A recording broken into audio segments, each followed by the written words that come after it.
Good morning, everybody. You're very welcome to this morning's webinar. My name is Shay Phelan, and I'm going to be your host for this morning's webinar. As you know, due to COVID restrictions, we can't physically go out into farms and host our normal series of farm walks that we generally used to have this time of year. So instead, we're going to have a number of these webinars over the coming months to try and give you the best tips and advice to grow your crops over the spring months.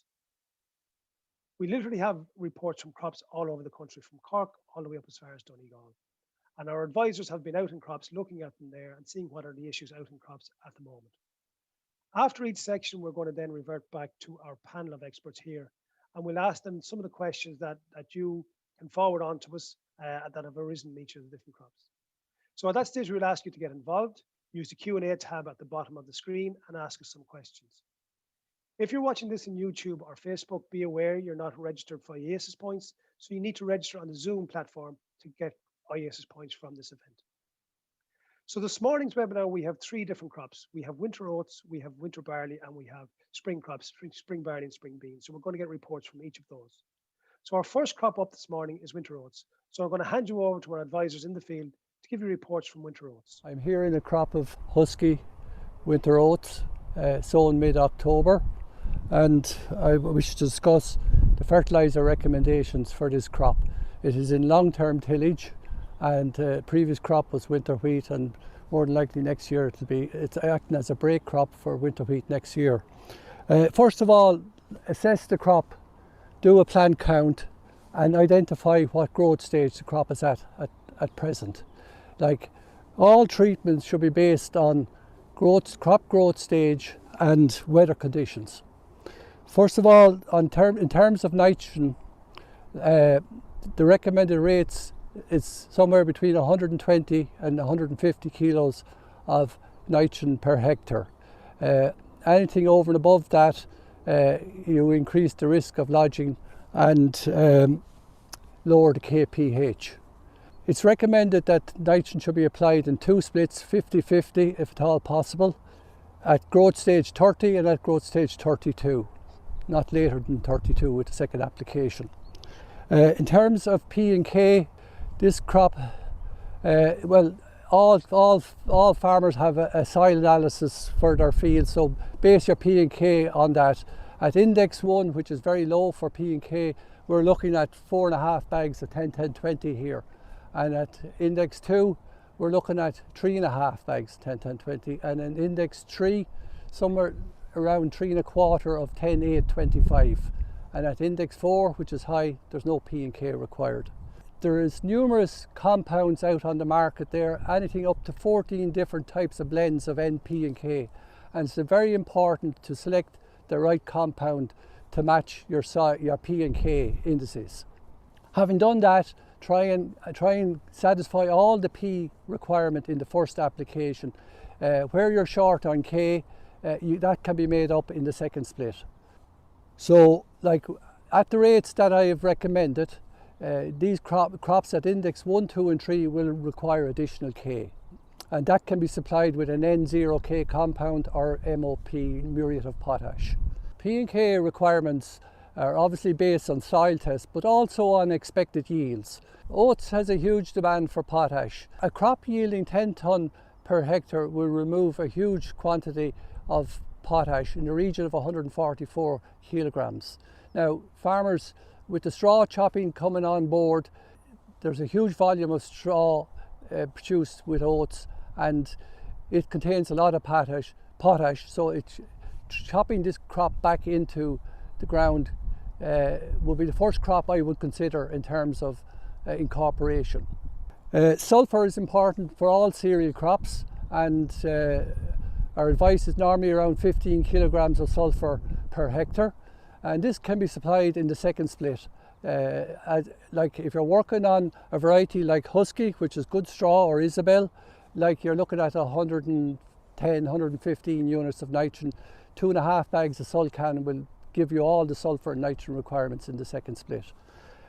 With Barra, like, you just want to be careful, lower rates, and don't exceed. Excessive nitrogen can reduce kpH, and obviously oats, when selling oats, kpH specification is critical.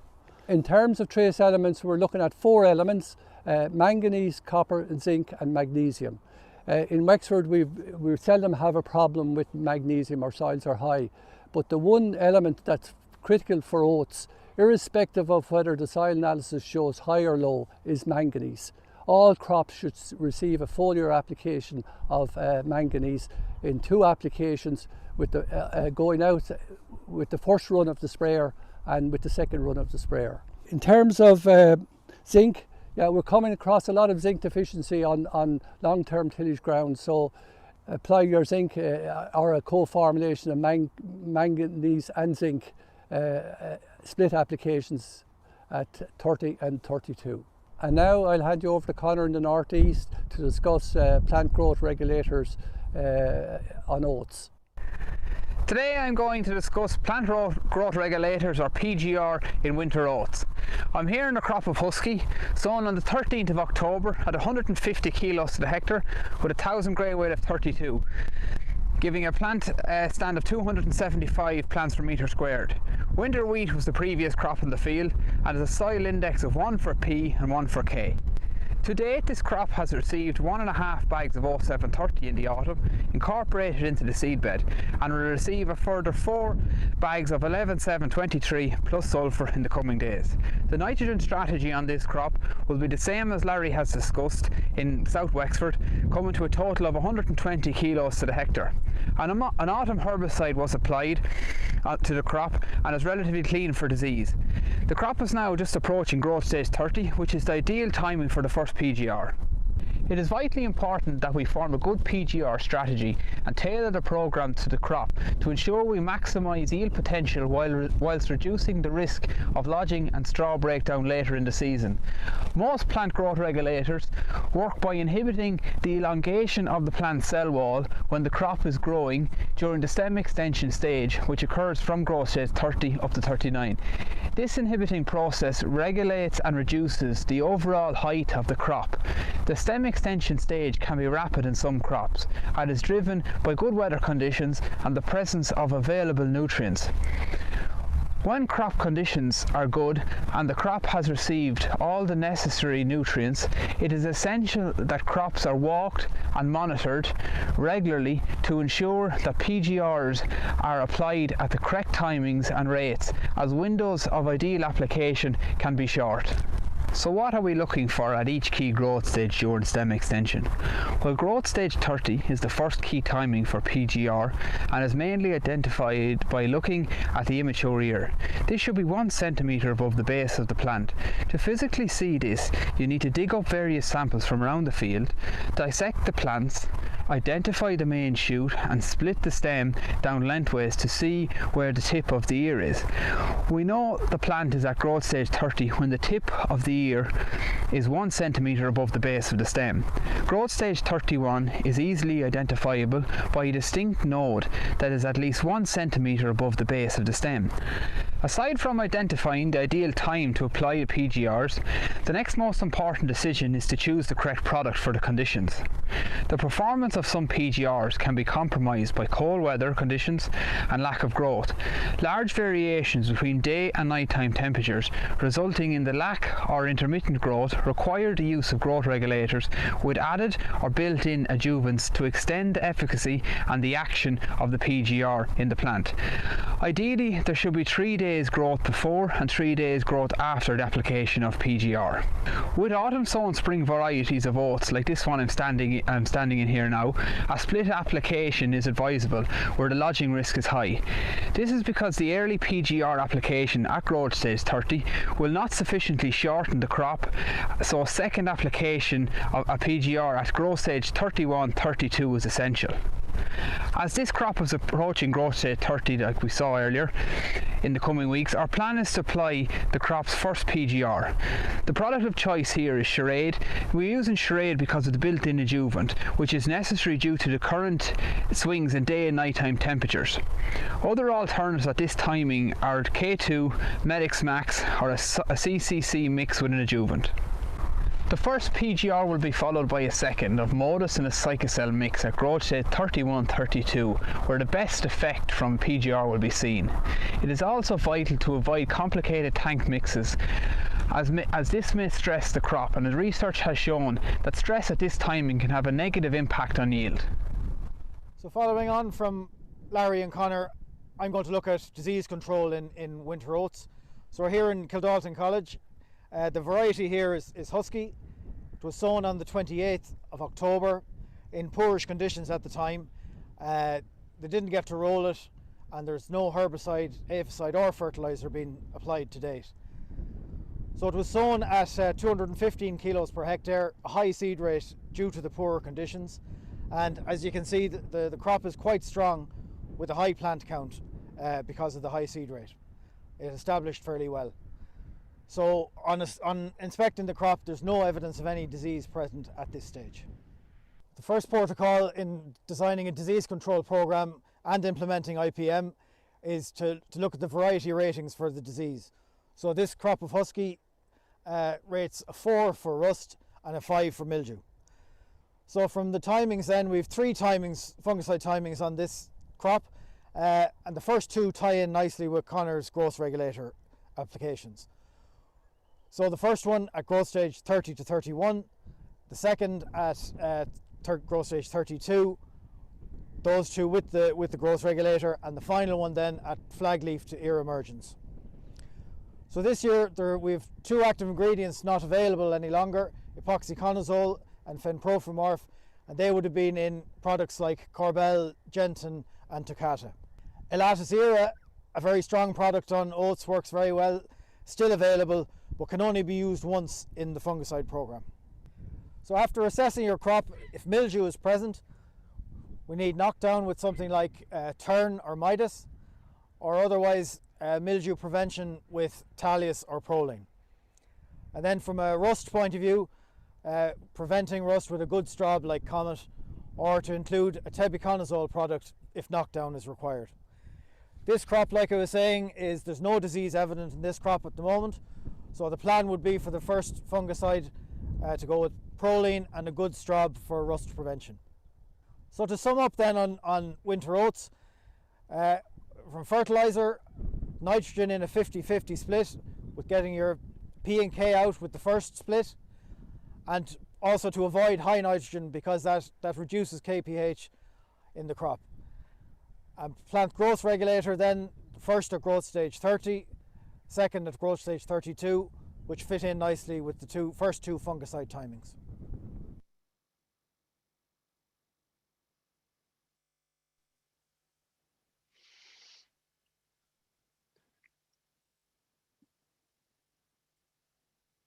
Okay, thanks to Larry, to Connor and to Mark for those reports there.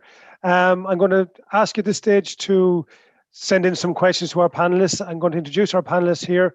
We have, they need no introduction for most people.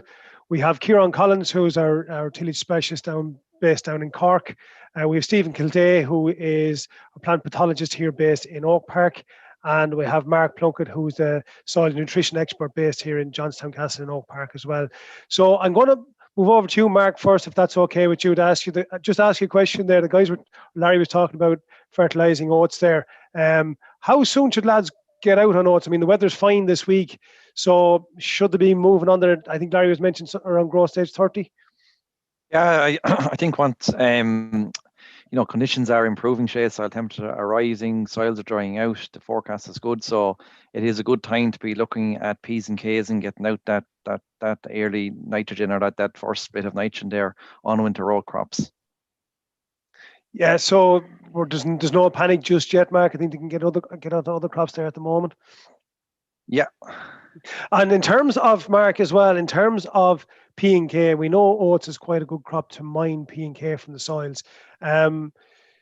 Is it necessary to get out those full requirements that Larry was talking about? I mean, he was talking about 140 kilos of potash onto soils. Is that critical to get out that much? I think so, Shay. On the lower index soils, your index 1s, index 2s, most definitely they would be priority to be getting out, a supply of P and K at this stage to feed the crop and, keep it going over the coming weeks and coming months. But definitely the low index soils, absolutely get those P's and K's out. Thanks, Mark. In terms of PGRs, Kieran, I mean, we have we have varieties there that are they're only okay in terms of standing ability. How critical is to get those timings correct for PGRs to get them on correctly?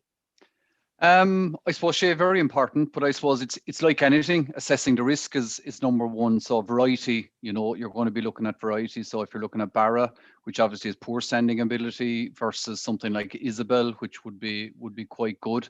I suppose that's the first thing. Secondly is the soil fertility, and especially the total nitrogen used. And as Larry said there, obviously increasing nitrogen rate does decrease quality, but certainly increasing nitrogen increases lodging risk as well. So I think, look, making the assessment. As Connor said, I mean, work that John Finnan did in Oak Park would have shown that a split growth regulation program works effectively at growth stage 30 and growth stage 32.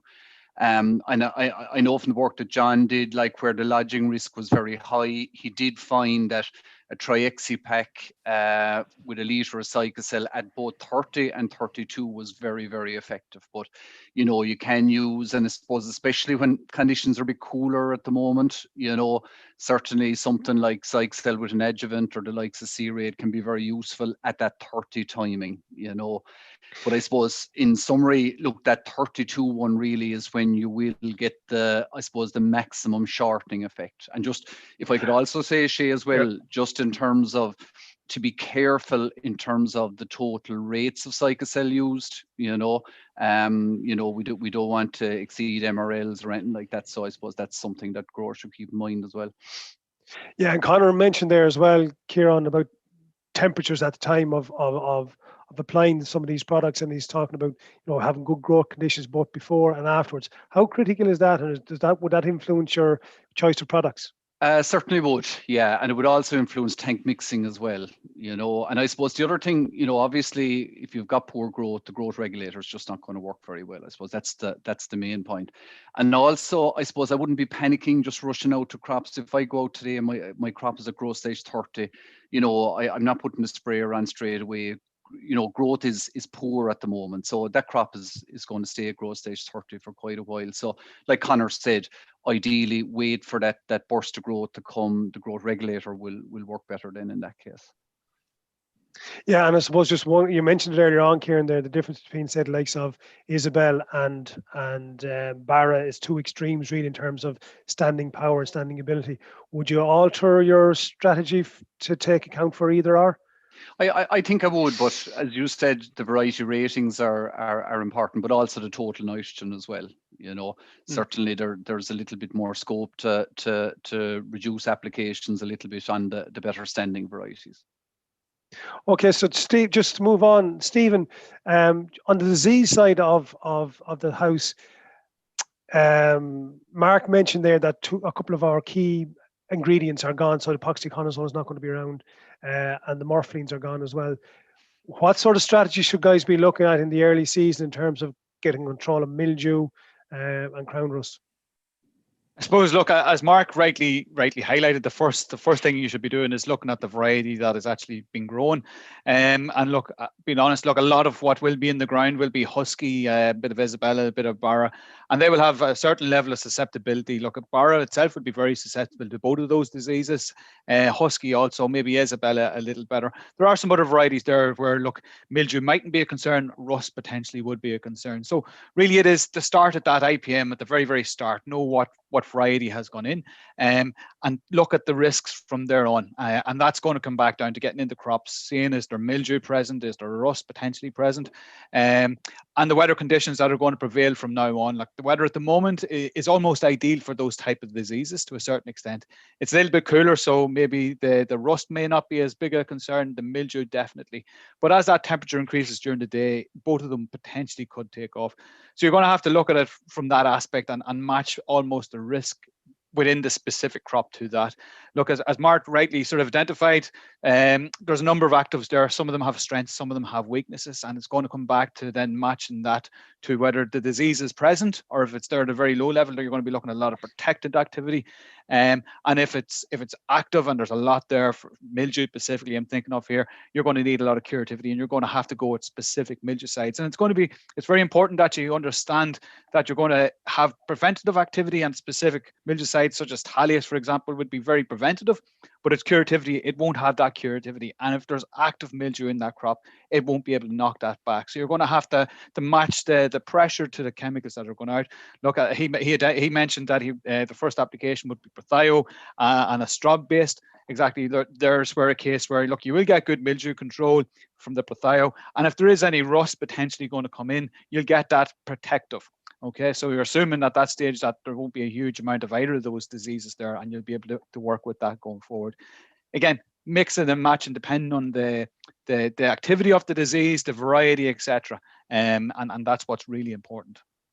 In the curative situation then, Stephen, if a guy goes out and finds that there is a lot of mildew there, and maybe even crown rust, a lot of crown rust tends to come in later in the season, but if there is both of those there, what's the kind of advice? Yeah, so look, I would say, look, if there's mildew there, look, he could be looking, or they could be looking at some mildewcides such as Midas that would have that knockback activity.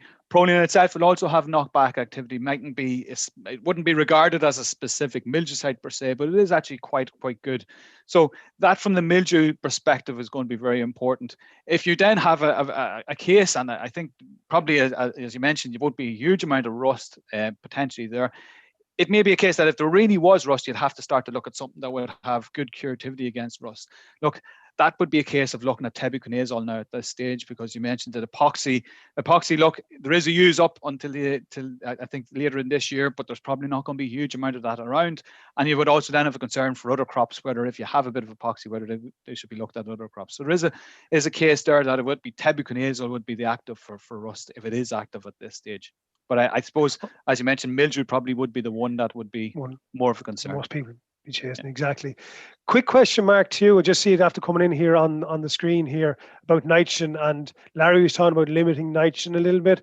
And the question here is that there's very little reward for a good KPH. Would you be better off kind of ignoring it really and just driving on the crop with nitrogen?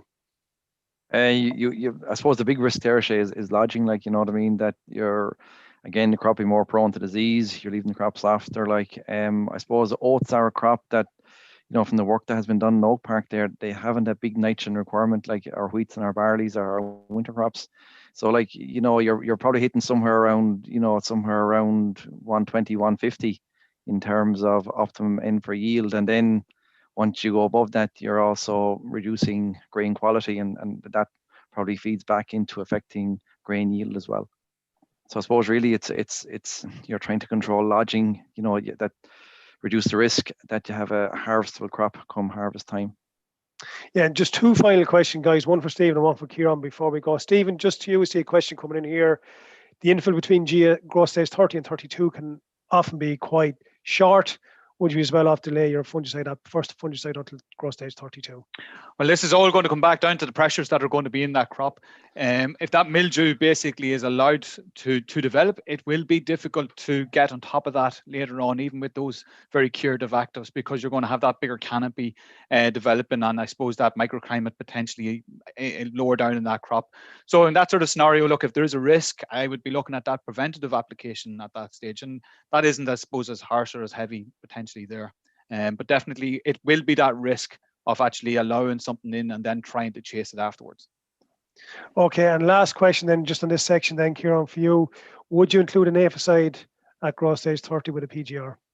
Short answer, Shay, is no. And I suppose looking at putting on the IPM hat, I suppose oats is generally sown later. Would be first thing. So that's one thing. The weather this winter, if you look at it, it's been wet and largely cold. So again, the aphid migration wouldn't have extended into the early part of the winter. So in my opinion, the risk would be low. It's always site by site, but in general, I would say no. Okay, look at lads, we'll finish this section there now.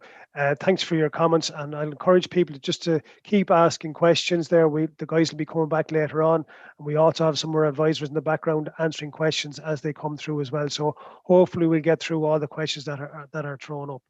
Our next section now is going to deal with winter barley. So we're going to look at, John Kelly is first up. He's going to look at fertilizing winter barley up in Tullamore. We also have Owen Lyons looking at PGRs, and we have Michael McCarthy and Elaine Clifford looking at disease control.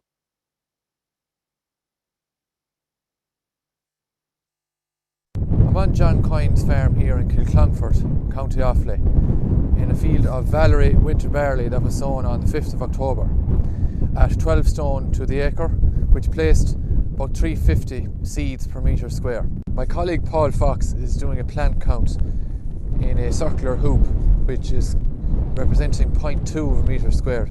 Paul is counting each of the plants in that circular area, and each plant, we pull a plant, there's about 4 to 5 tillers on each of the plants. So the average is about 4, which is putting us on target for the 1,000 to 1,200 shoots per metre square, with this field heading towards 1,200 shoots per metre square. It received a pendimentalin based weed spray on the 10th of November and an aphicide. There was no P and K applied at sowing. So where do we go from here? This crop is going to need fertiliser. The last week of February, the first week of March is ideal timing for its first split of nitrogen. This crop received no P and K, so we're going to need to apply the P and K with the nitrogen in the first split. The previous yield for this field is 3.5 tonnes an acre. So it's going to need 100, and it's an index 3 for P, an index 2 for K, and a pH of 7. So it's going to need 144 units of nitrogen, 26 units of phosphorus, and 80 units of potassium or K. So for this field, we've worked out that the first split of fertiliser will be 3¼ bags of 10-8-25 plus sulphur. Then the second split will need to be applied later on in the month of March at growth stage 30 with about 72 units of nitrogen. And the third and final split, we're balancing up the remaining nitrogen, and that'll be about 32 units of CAN. Today I'm back in Ferns in County Wexford to examine this crop of winter barley that my colleague Kieran Hickey filmed from as part of the first crops webinar. Since the first video, the farmer has applied 185 kilos to the hectare of the compound 9-10-25, and he will apply a further 250 kilos to the hectare of the same compound over the coming days. There are two varieties in this field, the first being the 6-row conventional variety Jayu, which is behind me, and the second variety being the 6-row hybrid Belfry. The next management decision for this crop is when to apply a plant growth regulator and what strategy to carry out. The role of a plant growth regulator for winter barley crops is firstly for tiller manipulation, and secondly to shorten the overall height of the crop. But before we decide on a growth regulation programme for this crop, we must first carry out a tiller count to assess if the crop is on target to reach its 1,000 to 1,100 shoots at growth stage 30. If the crop is below target, the PGR strategy may have to be altered in order to encourage tiller survival. Firstly, we will look at the variety Jayu in this field. A plant count carried out earlier in the season indicated that there was an average plant number of 280 plants per metre squared. I've just completed shoot counts for the crop, which has given an average shoot count of 950 per metre squared, which means that this crop is on target in relation to shoot number, and therefore will not require an early application of growth regulator for tiller manipulation. The PGR strategy for the crop will be to apply a plant growth regulator at growth stage 31 to 32 with products such as Modus at 0.2 of a litre to the hectare and Cycocel at a litre to the hectare. As this crop is after beans, there is a high lodging risk in the crop. As a result, we will come back with a second plant growth regulator between growth stage 32 and 39 with a product such as Cerone, Turple, Modus or Menex Max. When applying PGR, especially during the month of March, it is important to take into account the large temperature swings that can occur between day and night. Large temperature swings in excess of 10 degrees between night and day can be extremely stressful for the winter barley crop, and the application of PGR on top of this will only add to that stress. So in summary, our 5 take-home messages in relation to PGR and winter barley are: firstly, carry out a shoot count on your crop to assess if the crop has reached its target shoot number per metre squared.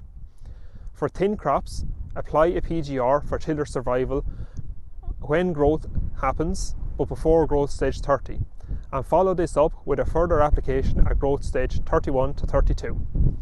For crops with the correct number of shoots, apply 1 PGR at growth stage 31 to 32.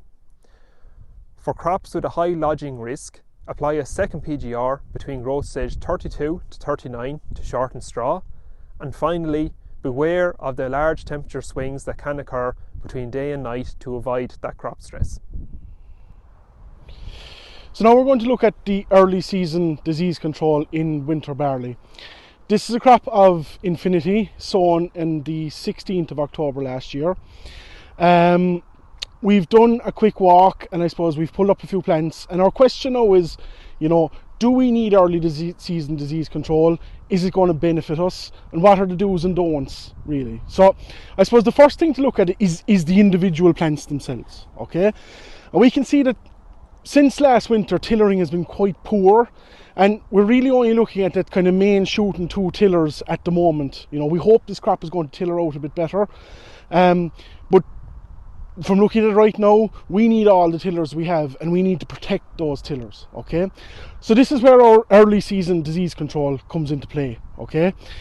The main diseases we're going to be dealing with are Rhynchosporium, mildew, net blotch, and brown rust, okay? So look, disease control in any crop is going to start with the recommended list, and we're going to take the figures off the recommended list. So like I said, this is Infinity. Infinity is a 5 for mildew, it's a 6 for Rhynchosporium, and it's a 7 for net blotch, okay?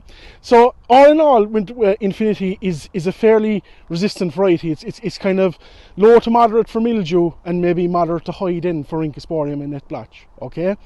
But given our location, okay, we're in mid-Cork at the moment. We're only about 10-12 miles outside of Cork City. This would be a high disease pressure area, okay? So our experience in the past tells us that early season disease control does give a benefit down here. Okay, so we're having a look at the crop here now, crop of Infinity again, and we're just trying to make a disease assessment to see what sort of levels of disease are there at the moment.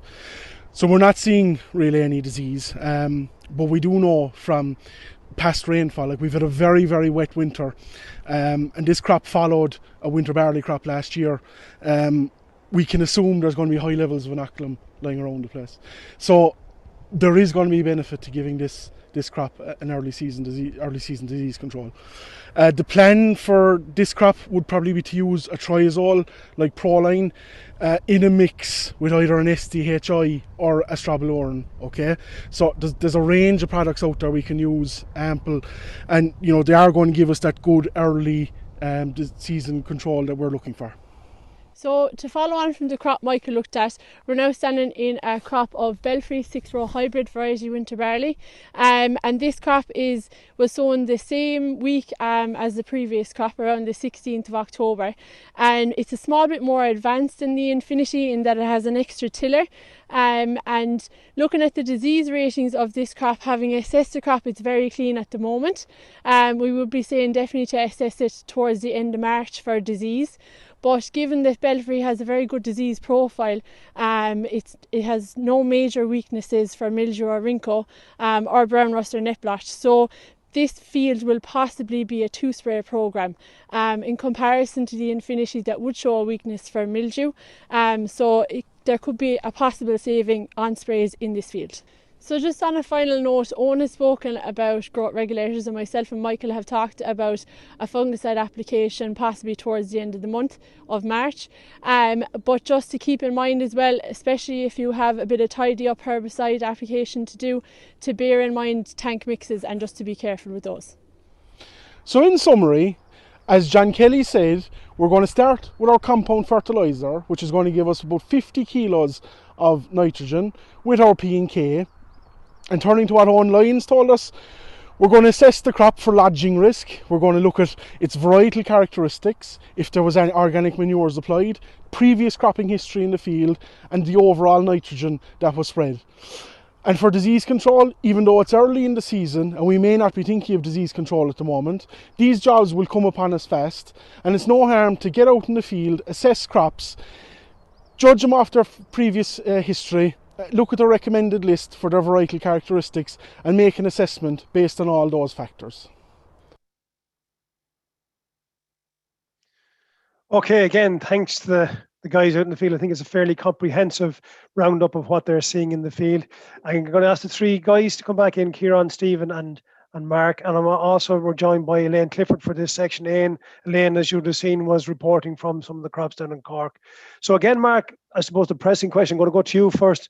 The pressing question for a lot of guys, and I see a lot of activity out there in fields at the moment, is around spreading fertilizer on winter barley.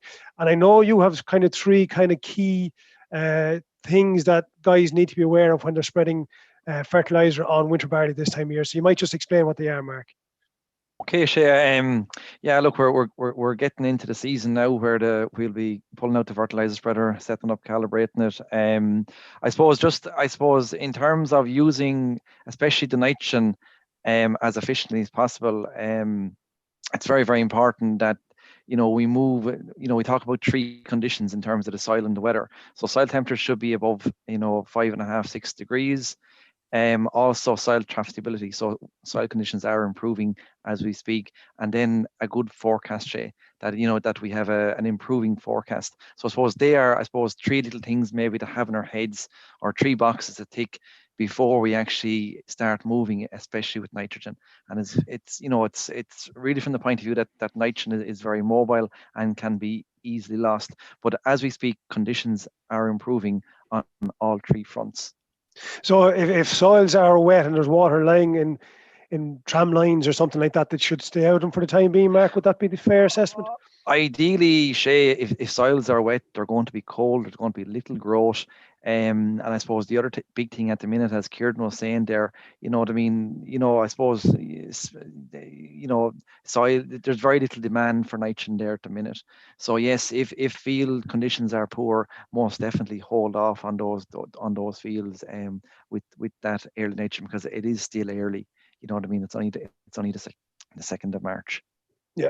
Okay. Thanks, Mark. And look, there's questions coming in, and I encourage people to send in more questions via the Q&A tab there at the bottom of the screen. Question here for you, Elaine, in terms of weed control. A lot of crops haven't got, well, not a lot of crops, but some crops at this stage still haven't got any weed control put on them. So what's the options out there for winter barley at the moment?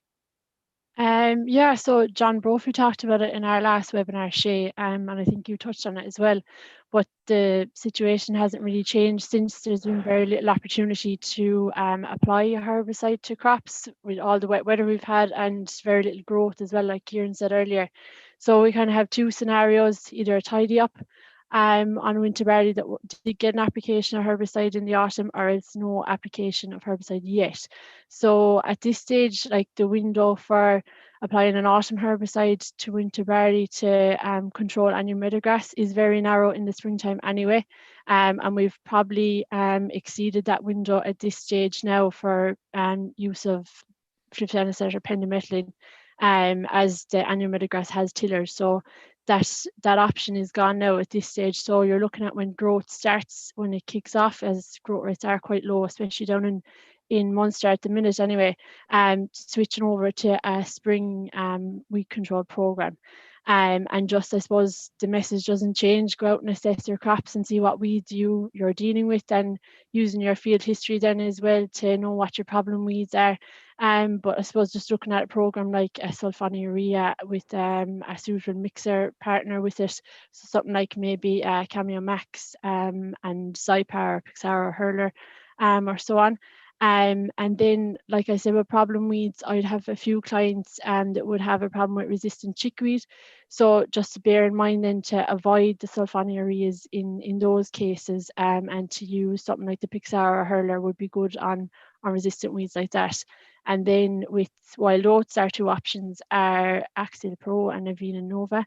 But just to bear in mind the rates that you use in there as well, to use appropriate rates, in particular for overwintered oats, or where you expect a bit of resistance, to keep the rates up at the 0.6 to 0.82 litres per hectare there.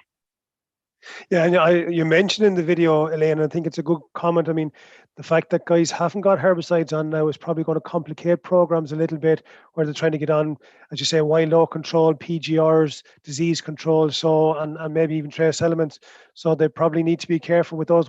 Would you advise to split those applications, or what would you encourage Yeah, guys to do? I'd say definitely a word of caution there anyway, because I suppose there's a lot to do in crops in the next couple of weeks, and not to be overloading the tank anyway. You don't want to put the crop under extra stress. Yeah, and just a quick comment, I suppose, from your crops down south, different to ones up around here. Any comments on tiller numbers, shoot numbers, are they higher or lower than what you would like? I suppose in some crops the shoot numbers are a bit lower than we would have expected. Like we've said a couple of times, growth has been quite slow, and we have had a wet winter, and growth rates are still slow even up to this week. So I suppose there's not as many shoots in some crops. Like what I'm seeing is the later sown crops, or crops that were sown in maybe less ideal conditions or sites, tend to have maybe they're short maybe a tiller. So I suppose the priority for those crops would be to get nutrition right, going forward now the next week or two, and to get your NP and K and your trace elements right on those crops to maximise your yield potential.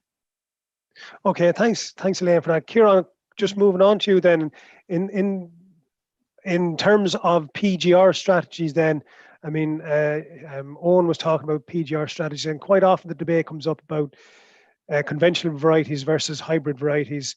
Have you any preferences or strategies in your mind that guys should be thinking of? Yeah, I suppose, look, the first thing obviously is you treat each variety on its merits, as we've alluded to already, referring to recommended list obviously gives you a good guide of the straw characteristics of each variety. So that's the first stop. But, I saw Paul Fox doing a shoot count there as well. And I think that's a crucial thing to do, where you have high shoot counts, you're obviously your risk is going to be higher, and obviously the nitrogen rates is the same as what we were talking about in the oats. So again, look, it's making that assessment really, and then I suppose a split growth regulation application certainly works well in winter barley where the lodging risk is high, in at that 30-31 timing.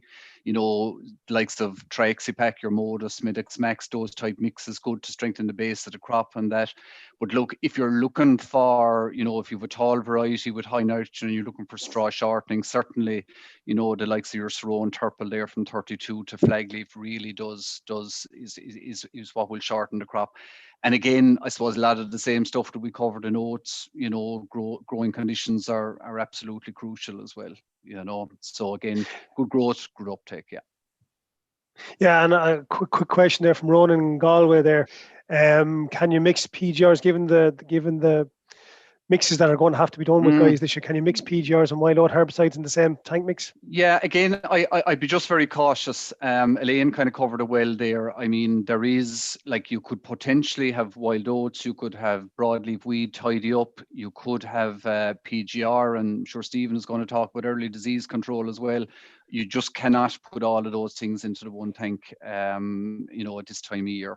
Growth just isn't good enough. So I think I would tend to try and do the weeds and wild oats early, because they'll compete with the crop, and increasing weed size can be difficult to control. I would try to do that, and maybe try and get your PGR done with maybe your first fungicide timing, if there is a requirement for an early fungicide, Okay, and that moves us on nicely to Stephen. Then, Stephen, in terms of fungicide strategy for winter barley, again, what would your advice be to guys out there at the moment? Yeah, well, actually, I'll start with what Elaine and Kieran are talking about in terms of don't stress the crop. I think when I hear that all has to be done, the one disease that starts to spring to mind isn't an early season disease, but it's actually late season, and that's Ramularia. And a lot of those tank mixes, potentially, if you're putting too much in there, will stress the crop and could well have a negative impact later on. So that's, look, it just sort of confirms or agrees with what the guys are saying. In terms of early season disease, it was interesting to see the different sort of crops across the country and even within the same area. And this has a big impact on that early season disease. Look, reality is we want that 1,000 to 1,200 plants or heads. And to get that, we're going to have to make sure in some of those crops that every tiller that emerges, even from now on, is kept. And that will be critical from an early season disease. Sort of some of those wet weather diseases that Mike is sort of talking about down there in Cork, the Rhynchosporium, could easily knock out some of those emergent tillers. It's almost about making sure that they're cared for going forward.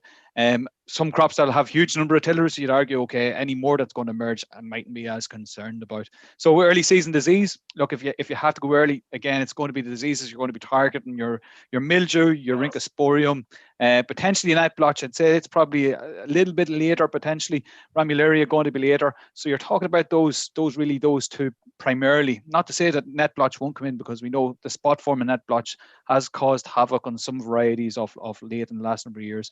The actives that are going to be required, look, we can't look beyond, to a certain extent. Proline or prothio-based are a very important component in that mix, but we need to make sure that it isn't just a sole component. We need to make sure that we're trying to manage that with another active, be that a strab or be that an SDHI, and that's going to come back down to the variety. And again, it's exactly what I would have been saying in the oats, looking at the variety, looking at the strengths, looking at its weaknesses, and matching those with the strengths and weaknesses of the different actives. Is it protective activity that's only going to be required, or are you going to be looking for curativity? There's quite a bit of disease there that you need to stop at this stage going forward. As I say, look, it is going to be prothio-based with an azole, or with an SDHI or a strab, sorry, and I'm conscious of time now, Stephen, and to move on to the next section, but is the reliance on prothio something that you would be concerned about?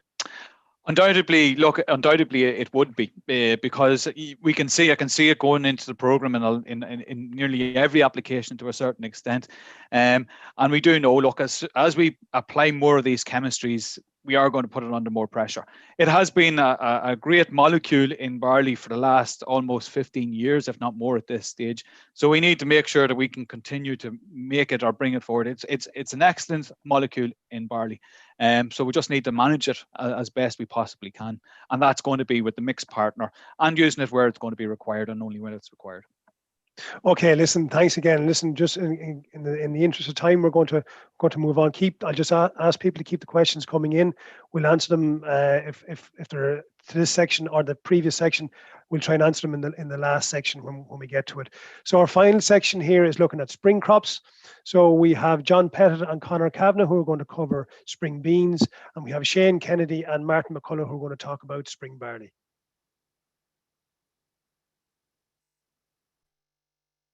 Spring beans will be a desirable option this year due to attractive prices being quoted, and the fact that the premium should also rise due to a reduced area drilled in 2021. Beans and other legumes should be grown in a minimum of 1 in 5 year rotation to avoid the build-up of soil-borne diseases and pests. Spring beans have a wide window of drilling, but the yield potential will drop significantly when drilled from early April onwards. Teagasc research has shown the optimum plant population for spring beans to be 30 to 35 plants per square metre. Crops in excess of 35 plants per square metre will be more prone to lodging and brackling, leading to harvesting difficulties and losses. High plant populations can also increase the risk of diseases such as downy mildew. Low plant populations will result in pods setting closer to the ground, escaping the combine cutter bar, resulting in losses. Low plant populations will also result in poor crop competition and poorer levels of weed control in fields. When drilling beans, the seed rate should be calculated to account for variables such as percentage establishment and 1,000 seed weight. Percentage establishment will be governed by the seed germination percentage and soil conditions. Percentage establishment will generally be around 85% with good quality seed and good seedbed conditions. The 1,000 seed weight can vary considerably from season to season and also between varieties and seed lots within a given season. The 1,000 seed weight can range from 450 to 750 grams, corresponding to a seeding rate of 10.8 stones per acre to 18 stones per acre. Every 100 grams in 1,000 seed weight results in an adjustment in seeding rate of 2.4 stones per acre for a target plant population of 32 plants per square metre and a percentage establishment of 85%. So in this case here we have the variety links. It's got a 1,000 seed weight of 619 with percentage germination of 95%. So again, our target plant population is 32 plants per square metre multiplied by the 1,000 seed weight of 619 grams and divided by the percentage establishment. So in this case we have a germination of 95%. We'll probably have something between 5 and 10% field losses depending on soil conditions. So I'll assume as much as 10%. So we're going to assume an establishment rate of 85%. So divide by 85% is giving us a seeding rate of 233 kilograms per hectare. To convert this to stones per acre, divide by 15.7. So your seeding rate in stones per acre is 14.8 stones. When drilling beans, ensure you have a desirable seedbed, as beans do not tolerate poor seedbed conditions. Soil structure or compaction issues will reduce emergence, root biomass and early season growth.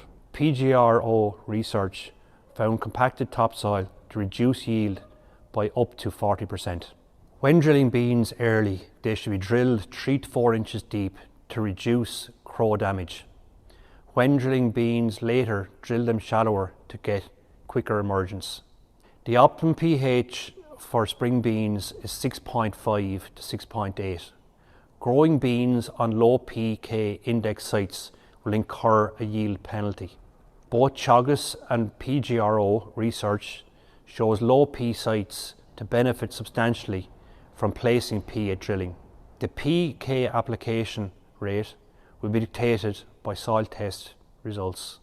A soil with an index 2 for both P and K will require 32 units of phosphorus and 48 units of potash per acre, or 3.2 bags of O1020 per acre. Seedbed nitrogen may boost early season growth and colour, but will not give a yield benefit. Trace element requirements should be addressed with foliar sprays. So we'll now go over to Conor in Tipperary, who will discuss weed control in beans. The range of herbicides for weed control in beans is quite limited, especially for broadleaf weed control. Therefore, knowledge of the predominant weeds in the field is essential pre-sown. The first step in weed control pre-cultivation is glyphosate. This will control broadleaf weeds, grass weeds and volunteer cereals.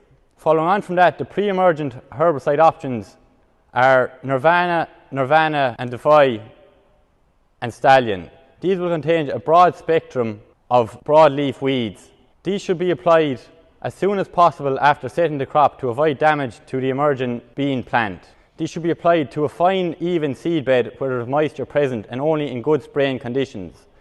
The only option of a post-emergent herbicide application for broadleaf weeds in beans is Bazogram, and this has a very limited weed spectrum. Following on from that, beans provide a great opportunity to control grass weeds in cereal rotations.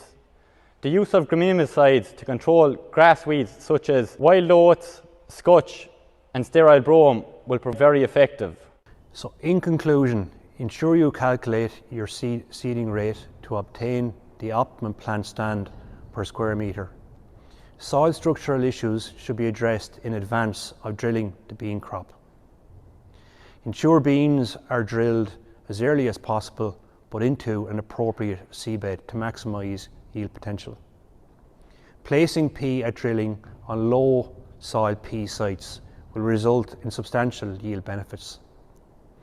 Ensure that a pre-emergence herbicide is applied in a timely fashion, as there is limited post-emergence herbicide options. Spring beans offer the opportunity to control grass weeds with alternative herbicide chemistry. Hi, today I'm in County Louth and I'd like to talk to you about establishing a high yield potential crop of spring barley. I will use this crop of winter barley to illustrate some points. Firstly, I want to talk about the yield components of spring barley. In other words, what are the measurable characteristics of the crop that influence yield? And secondly, I want to look at the practical implications for growers in the field and hopefully provide you with the tools that you need to establish a high yield potential crop. The grain yield of a particular area of crop is determined by the number of grains in that area multiplied by the average individual grain weight. So there are two major components influencing the yield of spring barley. However, research from both the UK and our own crops research centre in Teagasc Oak Park has told us that one of these components has a much larger influence on yield than the other, and that component is grain number. In simple terms, the higher the number of grains per metre squared, per acre or per hectare you can achieve, the higher your grain yield will be. It is a linear relationship. So how do we achieve a high grain number in the field? Well, grain number itself has two further components. One is the number of grains in each head at harvest,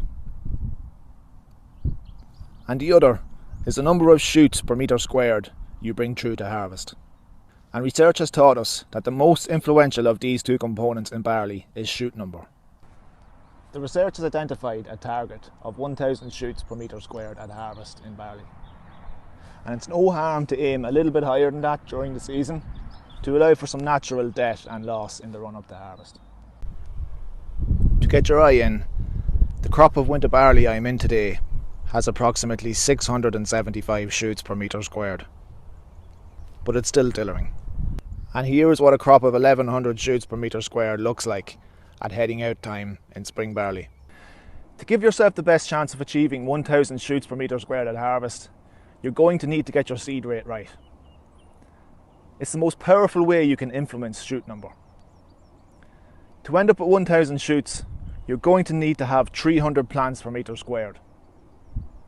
When you think about it, that's 3 1/3 shoots per plant. And I wouldn't like to ask an individual plant to carry any more than that through to harvest. Here's how you work out seed rate. You need to get the 1000 grain weight first. This should be printed on the seed label, or if it's home saved seed, you can send off samples to the Department of Agriculture lab in Back Weston to get it measured. Multiply the 1000 grain weight by the target plant population, which for spring barley is 300. Then divide by the percentage establishment expected. I will use 85% for this example. This gives us a seed rate of 177 kilograms per hectare. Now, to work out how many seeds per metre squared you are actually sowing, simply divide the seed rate by the 1000 grain weight and multiply by 100. You can see that you need to sow 353 seeds per metre squared to get 300 plants per metre squared in fairly normal conditions. So in summary, grain number determines yield in spring barley, and shoot number has the largest influence on grain number. Research has identified a target of 1000 shoots per metre squared at harvest. To get this, you're going to need 300 plants per metre squared, and to achieve an establishment of 300 plants per metre squared, you're going to need to sow more than 300 seeds per metre squared.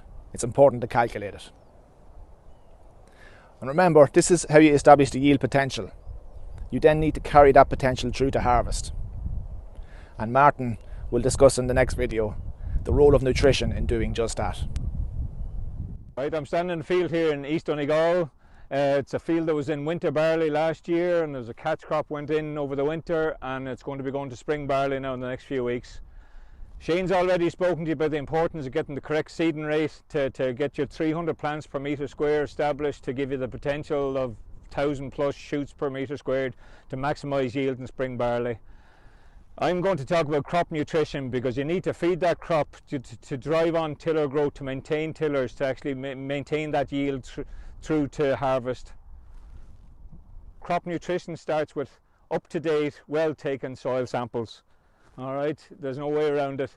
This field was sampled in 2018, and we know from those samples that this field is a pH of 6.7, which is ideal. We know it's low for P and K, which is index 2. We know it's very low for manganese, which is index 1, and we know it's low in zinc, which is index 2. So those nutrients are going to have to be added to the crop to help this crop reach its potential. Right, now that we're armed with those results, we know that a crop of spring barley going into this field is going to need about 3 bags of 10-10-20 plus a half bag of muriate of potash to the acre, plus trace elements, manganese and zinc in foliar applications. And then it'll probably get some sulfur, which is also important, maybe along with the nitrogen, to help those tillers, to maintain those tillers and to bring them through to harvest. Right, as far as timings go, because this field is low in P and K, ideally the compound fertiliser, the P's and K's, should go into the seed bed with the seed, and then the nitrogen can go on at any stage from the tram lines appearing until the end of tillering. The earlier stage, when the tram lines are visible, if it's malting barley, because you need the nitrogen to get on a little bit earlier. So just to sum it all up, Shane has stressed the importance of having the correct seed rate to get your maximum amount of plants and the maximum amount of shoots, and I've spoken about the nutrition of those plants to bring them through to harvest to maximise your yield in spring barley. Both of those things are totally under your control. Everything else is in the lap of the gods.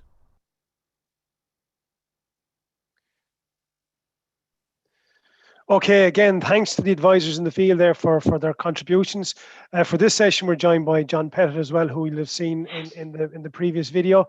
So, John, if you just turn on your mic there, I'm going to go to you first, seeing as you were there in the video. You were mentioned, John, there, and you showed a good example of seed rates and how to calculate seed rates.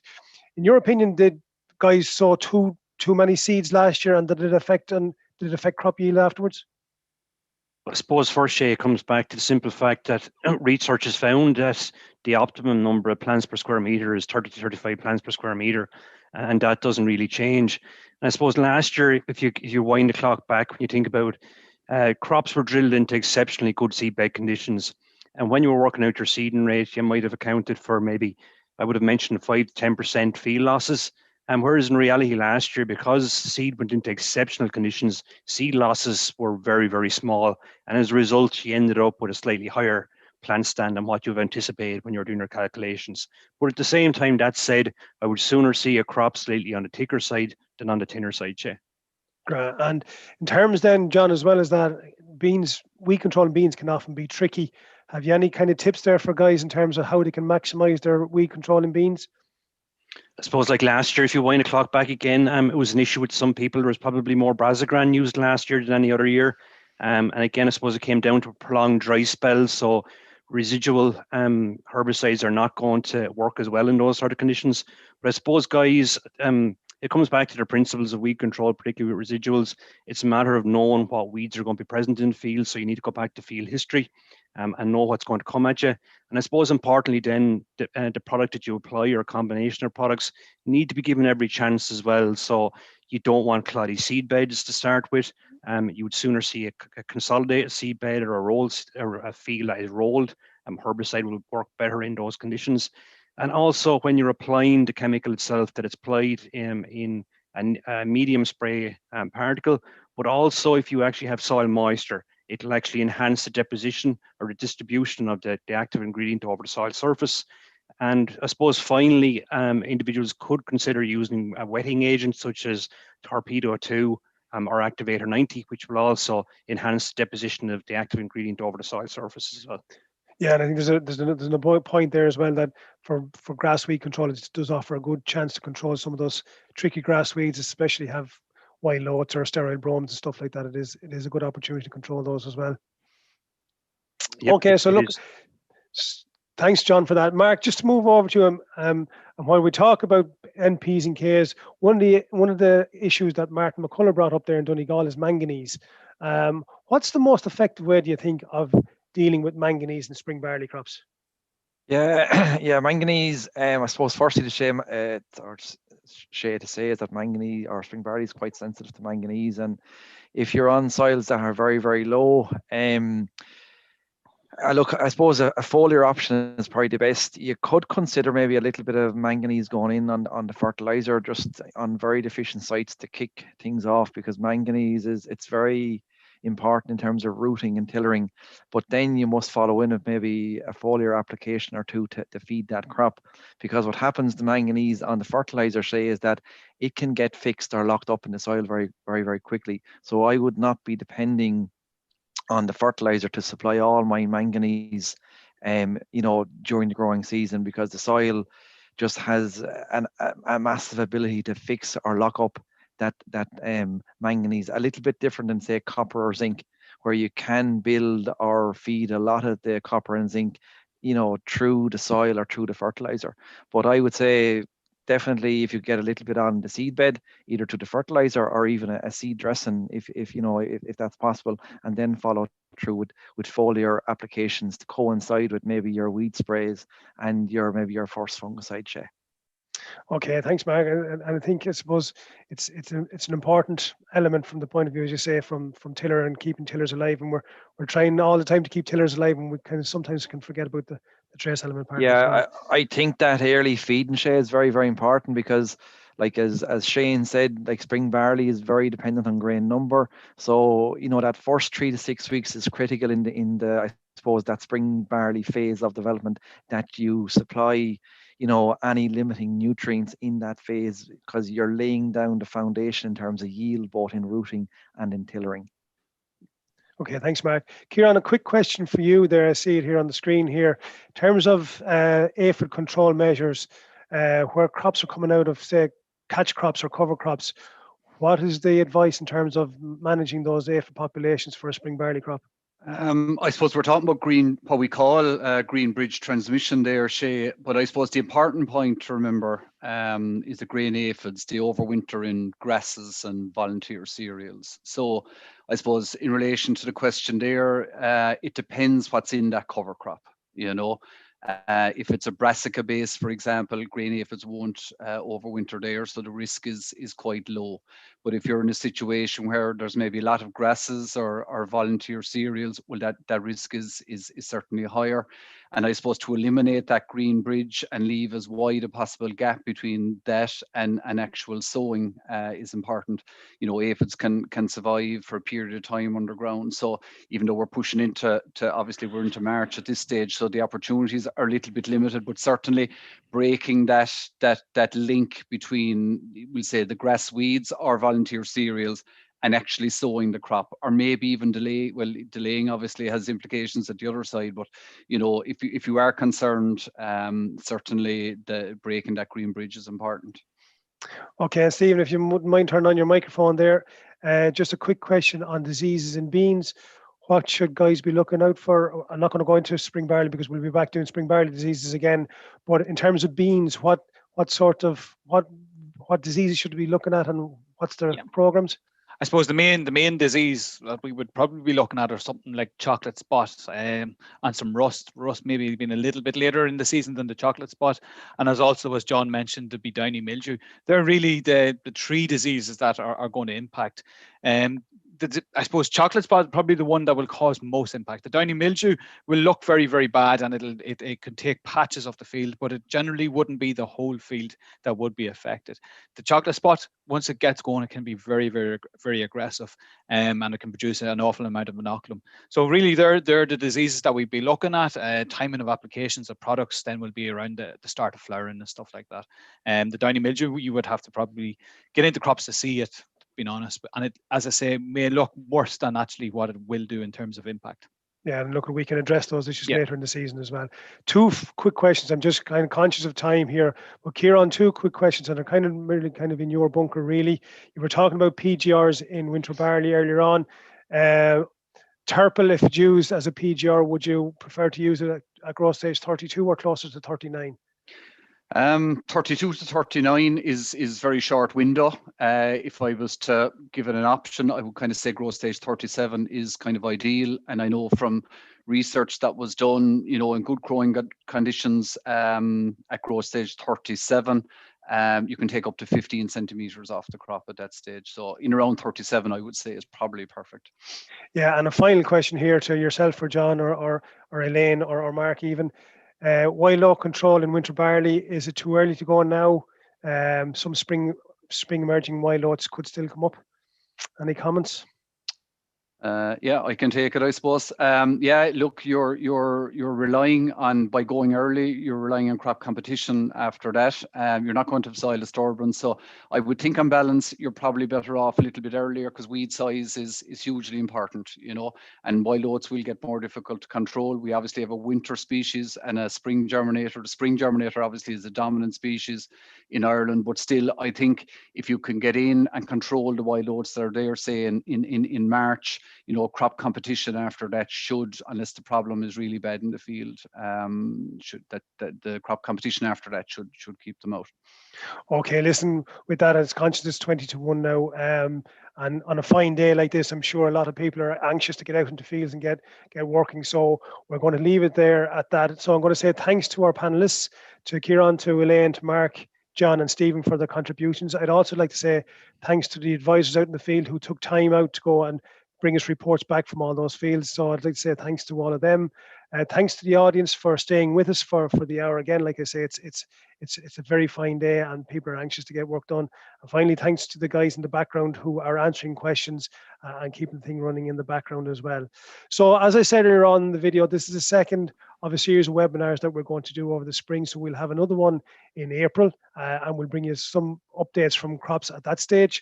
And at that, I'm going to say thanks for your participation. Thanks for staying with us for the hour or so.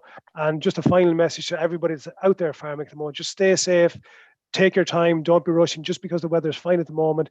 More important to farm safely out there than anything else. So until the next time, we hope to see you in April. Until then, thank you very much.